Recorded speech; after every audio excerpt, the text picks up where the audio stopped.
সবাইকে স্বাগতম জানাচ্ছি আমাদের 100 ডেজ টেকনিক্যাল অ্যানালাইসিস এর যে কোর্স সেইটার তৃতীয় পর্বে আজকে আমরা শিখব বুলিশ মার্কেট স্ট্রাকচার। মনে রাখবেন যে bullish market structure find out করতে বা দেখতে হলে বা বের করতে হলে অথবা বুলিশ মার্কেট হতে হলে আপনার অবশ্যই দুইটা জিনিস আপনাকে মাথায় রাখতে হবে, দুইটা জিনিস ফাইন্ড আউট করতে হবে।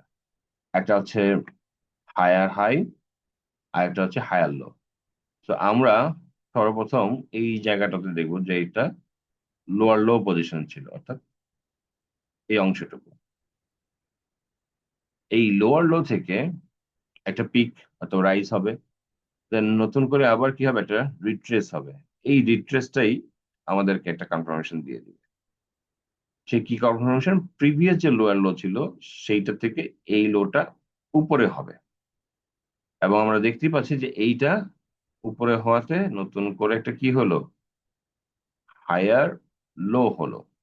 আচ্ছা, এখন এটা পিক হয়েছে, এখন এই লো থেকে পুনরায় যখন আবার ডেড ক্যাট বাউন্স অথবা বুল রান হবে, তখন এই প্রিভিয়াস যে হাইটা ছিল এইটার উপর একটা হাই তৈরি করতে হবে। তো আমরা এখানে একটা কি হায়ার হাই এখানে পেয়ে গেলাম। সো আমরা হায়ার লো পেলাম, হায়ার হাই পেলাম। এখন এই দুইটা হায়ার হাই হায়ার লো যখন আমরা দেখব, তখন আমরা মার্কেটের আহ বলবো যে বুল স্ট্রাকচারটা অ্যাকচুয়ালি তৈরি করে ফেলেছে, এবং এইটার কন্টিনিউয়েশন যদি থাকে তাহলে কনফার্মেশন পাবো। সো সেকেন্ড পজিশনে আমরা আবার দেখতে পেলাম যে যে লোটা তৈরি হয়েছে, স্বাভাবিকভাবেই সেই লোটা কি হয় না যে এই প্রথম এই যে হাইটা তৈরি করেছিল সেইটা ব্রেক করে নিচে নামার কথা নয়, বাট সামহাও এটা যদি ব্রেক করে ফেলেও এটা হায়ার হাইটা ফরমেশনটা এবং হায়ার লো ফরমেশনটা অর্থাৎ বুল স্ট্রাকচারটা ভ্যালিড রাখে, যেহেতু এইটা কারেকশন হয়ে কি হয় নাই, প্রিভিয়াস যে হায়ার লো সেই পর্যন্ত ডিপ করে নাই বা সেটা ব্রেক করে নিচে নামে নাই। তো আমরা দেখতেই পাচ্ছি যে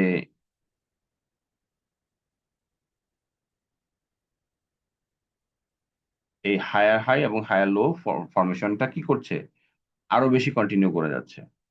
এবং কোনোভাবেই আমি বলবো যে এইটার যে বটম লাইন, অর্থাৎ এটা ছিল লোয়ার লো, এটা ছিল ফার্স্ট হায়ার লো, এটা হচ্ছিল সেকেন্ড হায়ার লো, এটা হচ্ছে থার্ড হায়ার লো।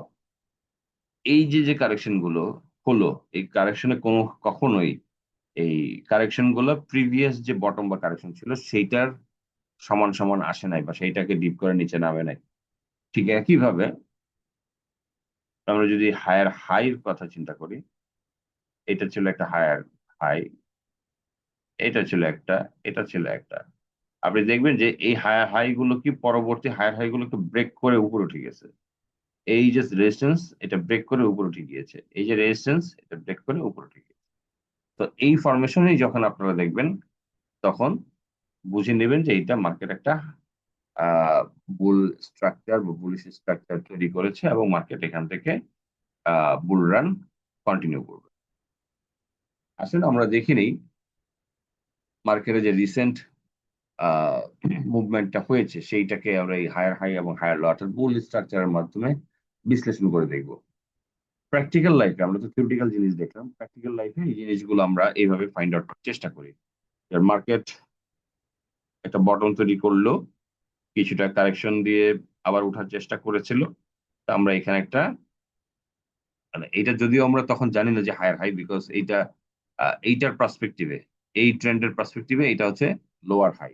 তোমরা হায়ার হাই এটা কনফার্ম করলাম কখন, যখন আমরা দেখলাম যে এই লোয়ার লো থেকে পরবর্তী যে কারেকশনটা হচ্ছে, এই কারেকশনটা যখন হয়েছে এটা একটা হায়ার লো তৈরি করলো, অর্থাৎ এই লো থেকে এই লোটা একটু উপরে, দেন আবার এটা কনসলিডেট করে করে কি করলো, আবার একটা লো তৈরি করলো, কিন্তু এইটা থেকে এটা উপরে, তো এইটা আরেকটা নতুন হায়ার লো পেলাম।